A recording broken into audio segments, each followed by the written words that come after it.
Welcome to the hottest movie review on the internet today, the A-List Review. I'm your host, the Game Changer, Wes Troop. And if you've been following the channel, you'll know that I'm slowly but surely going through some of the great films in the Criterion Collection.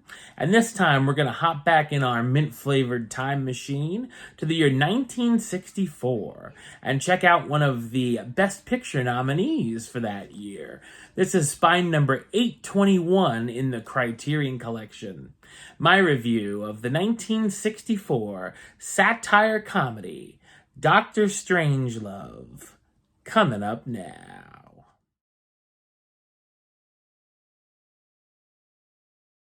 Set during the Cold War, the film examines a satirical conflict between the USSR and the United States. A crazy US general ends up ordering a nuclear attack on the Soviet Union. Meanwhile, the president and his advisors try to figure out a course of action that will please all parties and that won't result in a world-ending disaster. So what did I think of Dr. Strangelove, or How I Learned to Stop Worrying and Love the Bomb? I thought it's an outstanding political satire black comedy film. This is loosely based on the thriller novel Red Alert by Peter George, who also co-wrote the screenplay. It's directed by Stanley Kubrick, best known for directing films such as The Killing, Paths of Glory, Spartacus, 2001: A Space Odyssey, A Clockwork Orange, Barry Lyndon, The Shining, Full Metal Jacket, and Eyes Wide Shut. The film was released on January 29, 1964. Kubrick's direction here is first-rate, and you can tell all the time and great detail he put into this project. I love the cinematography and lighting throughout, but a highlight were the scenes in the war room. Seeing the lights going off on the map behind the characters, and the spectacular wide shots of showing the whole table of the room from afar.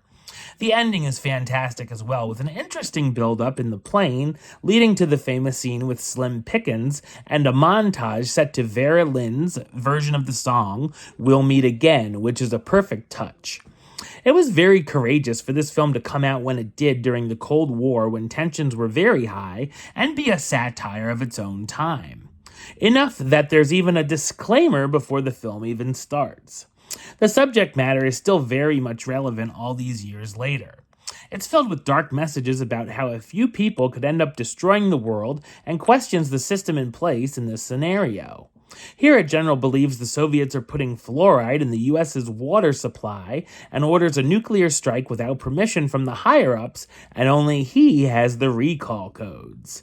They discover the Soviets have a doomsday device as a nuclear deterrent that would kill off most of the world's population.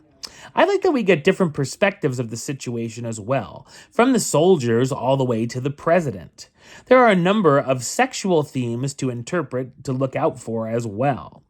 It's such a layered film that you could probably do an analysis on any scene during the entire runtime. The humor is jet black dark comedy, taking the serious subject matter and adding in very dry and witty laughs. While it's not always laugh out loud material, it's chuckle-worthy at least.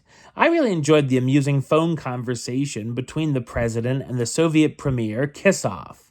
The acting is fantastic, starring Peter Sellers in 3 roles.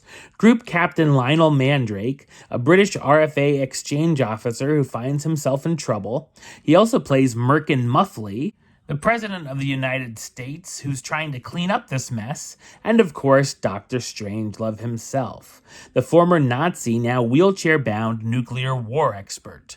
Also in the cast, George C. Scott as General Buck Turgison, the chairman of the Joint Chief of Staff, Sterling Hayden as Brigadier General Jack D. Ripper, the parent commander of Burp-Pelson Air Force Base, who's ordered a first-strike nuclear attack on Russia, Keenan Wynn as Colonel Back Guano, the Army officer who comes to save Mandrake, Slim Pickens as Major T.J. King Kong, the B-52's bomber, commander, and pilot, and James Earl Jones in his film debut as Lieutenant Lothar Zog, the B-52's bombardier. Dr. Strangelove was nominated for 4 Academy Awards: Best Adapted Screenplay, Best Actor for Sellers, Best Director for Kubrick, and of course, Best Picture. In 1989, it was included as one of the first 25 films to enter the National Film Registry by the Library of Congress. Dr. Strangelove is a classic satire that's been hailed as one of the best comedies of all time and is a must-see for lovers of cinema. Number-wise, I'm going to give it a 10 out of 10, which gives it the A-list rating of A-list approved. That's right, it gets the A-list seal of approval. Alright, well, that's the show. I'll be back with another review very soon. But until then, don't forget to like, comment, and subscribe right here on YouTube. youtube.com/westside515. Like the show on Facebook, facebook.com/westtroupealist. And of course, you can follow me on the Instagram and Letterboxd at WesAList. Until next time, Troop out.